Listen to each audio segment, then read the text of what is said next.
In a world full of reboots, reimaginings, and spiritual sequels, the last thing that anyone thought they wanted was a TV series based on the original Karate Kid saga, not including the Jaden Smith movie in that, of course. But when Cobra Kai debuted, fans were stunned at not just how good it was, but how it honored the original films while also making a new generation of characters that we could get behind. So, as we all wait for Season 3 to debut on Netflix, allow us to show you 7 behind-the-scenes facts of Cobra Kai. Just a reminder about our new giveaway. We're giving away the new iPad Pro or the new iMac Pro. The choice is yours. All you have to do is watch the full video, leave a like, comment the keyword hidden in the video, and make sure you're subscribed. It's that simple. Number 7. Who Johnny is in Cobra Kai. William Zabka returning to the series was a major deal because he got to be Johnny Lawrence again, the original rival to Daniel LaRusso and the former ace student of the original Cobra Kai. In behind the scenes from one of the seasons, Zabka noted that he based his performance on Johnny's first line in the script for the original film, "I'm an ex-degenerate, I have 1 year to make it work." And his last, "You're alright, LaRusso, good match." Believe it or not, those words were the ones that gave the 3 producers, who are all huge Karate Kids fans, the idea for Cobra Kai. Because we got to see the potential of a more dimensional Johnny Lawrence that, for various reasons, never got to be. So let's do it now, right? Of course, that wasn't an easy sell to Zabka for various reasons. Not least of which was the last time we saw Lawrence, he was getting choked out by his sensei John Crease for coming in second during the tournament. "It was a little painful in a way," he told the crowd during a panel at the Tribeca Film Festival. "It's Pandora's box for him. It's the snake that bit him, you know?" The writers and producers eventually brought him around and got him fully on board. Which is good because not only do we need Johnny Lawrence back, but he really is the focal point of the show. And that's awesome that he gets his own arc alongside Daniel LaRusso, via the returning Ralph Macchio. Number 6. Bringing in Zabka was easy in one aspect. We already talked about how Zabka got to be Johnny in a different light, but you might be surprised how he met the team behind the show.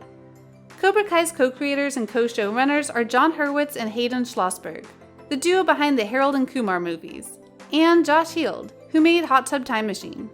Heald wrote a cameo for Zabka in Hot Tub Time Machine, and his partners had made similar invitations for their movies, so they were all acquainted with him. Which again, just shows how much they loved the Karate Kid series that they wanted him in their movies no matter what they were. The trio pitched Cobra Kai to Zabka over lunch, which came to him as a complete surprise. "I had no idea it would be this, not in a million years," the actor told Adweek. "I walked away from this restaurant shell-shocked. Almost like a girlfriend came back and said, 'I want to give it another go.'" Yeah, that's one way of putting it, and that's honestly pretty cool. Again, he did have to be swayed in certain aspects, but it was clear that he trusted these guys, and the fans were happy with the results as well, so that's what matters.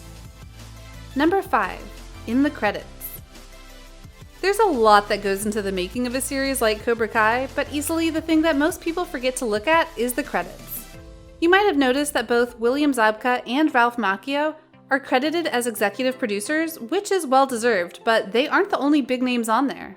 There's also a producer credit for A-list movie star Will Smith and his brother-in-law, Caleb Pinkett. That's because Overbrook Entertainment, the production company headed up by Will and his wife Jada Pinkett Smith, controlled a portion of the rights to The Karate Kid, ever since their son starred in the 2010 remake opposite Jackie Chan. Overbrook loved the Cobra Kai pitch, as did the executives at Sony, whose Columbia Pictures was the studio behind all 5 of the Karate Kid movies. So not only is this series approved by those of the original cast, but they also got Will Smith to approve it. You know you're doing something right if the Fresh Prince is on board. Number 4. Unused footage from the movie made it into the pilot. If you watch the pilot for Cobra Kai, you'll know that it focuses on the legendary fight between Daniel and Johnny. But you might notice footage that wasn't in the film, and there was a good reason for that, as executive producer John Hurwitz explains. One of the very first things we did when we sold Cobra Kai was ask Sony if they had access to unused footage shot for the original movies. They said they did, but the negatives were buried in salt mines far away, and they had no idea what kind of condition they'd be in. Fast forward a few months later, and it was like Christmas morning when we suddenly got an email with all sorts of unused goodies. This was especially helpful for us when putting together the very first scene of the show. We wanted to open with the iconic final fight from the original film, but show it more from Johnny's perspective to help get the audience on board for his journey. Incorporating unused camera angles of Johnny, and especially a close-up of him getting kicked in the face by Daniel's famous crane kick, really helped us achieve our vision. It did indeed, as you see Johnny's body on the mat as LaRusso is being declared the winner, and then, when you see him all grow up and basically a deadbeat, it shows how the mighty have fallen. Number 3. Is Daniel the bully? As noted, the team behind Cobra Kai are mega fans of the original films. But those films have had legions of fans over the years debating a very interesting topic. Is Daniel LaRusso the real bully of the movie? While that may sound weird at first, there's actually a lot of evidence that supports this idea, including multiple videos showcasing evidence that Johnny was honestly trying to be better for Allie, his ex who went to LaRusso eventually. And yet, LaRusso keeps getting in the way. Ironically, this became such a thing that it was the focus of an episode of How I Met Your Mother, where Barney Stinson noted the following about the Karate Kid. It's the story of a hopeful young karate enthusiast whose dreams and moxie take him all the way to the All-Valley Karate Championship, Barney says to Marshall and Lily. Of course, sadly, he loses in the final round to that nerd kid, but he learns an important lesson about gracefully accepting defeat. Cool, huh? That was back in 2009. And that notion got a lot of people talking, and sure enough, in season 1 and 2 of Cobra Kai, we see Daniel LaRusso embrace that dark side many times. He makes fun of Johnny when his car comes in damaged. He insults Cobra Kai at every turn. He tricks Johnny's landlord into doubling his rent, and so on. So, was Daniel the bad guy? And is he that now? You decide. Number 2. The date scenes. Further showing their love of the original movie and bringing that to Cobra Kai, the first date scene between Miguel and Samantha not only happens in a golf and stuff that was the same place that Daniel and Allie had their first date, but the whole scene in general was basically a recreation of that first date. Hurwitz explains, "Since we mostly shoot in Atlanta, we had to get creative. For start, we used VFX to comp the spinning golf and stuff sign from the original film into our exterior footage from the Fun Zone location in Atlanta. They have mini golf at Fun Zone, so we filmed some Sam and Miguel mini golf bits, like Daniel and Allie had in the movie. But our production designer, Ryan Berg, really stepped up his game by getting the same Super Chex hockey arcade game they used in the movie, as well as an 80s era photo booth for a young couple to take photos in. They even used the music from the original date in the Cobra Kai scene. Cool, huh?" Number 1. John Crease was known about since day 1. Season 1 was truly all about Johnny trying to redeem himself in both his eyes and in regards to his past. It was a roller coaster ride that ended in the All-Valley tournament where Miguel beat his son Robbie with a dirty move.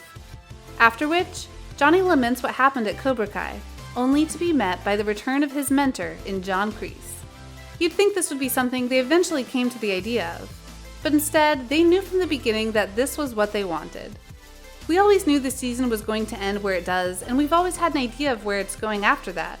We weren't just jumping off into the great unknown. A bold move, and one that definitely worked out given how season 2 both went and ended. And with Crease now in full control of Cobra Kai, fans are desperate to find out what happens in season 3, which comes out in 2021. So, what did you think? What did you think of this look behind the scenes of Cobra Kai and how everything played out? Which of these things surprised you, or did you not see upon your viewing of it? What other behind-the-scenes knowledge do you have? Let us know in the comments below, be sure to subscribe, and we'll see you next time on the channel. Just a reminder about our new giveaway. We're giving away the new iPad Pro or the new iMac Pro. The choice is yours. All you have to do is watch the full video, leave a like, comment the keyword hidden in the video, and make sure you're subscribed. It's that simple.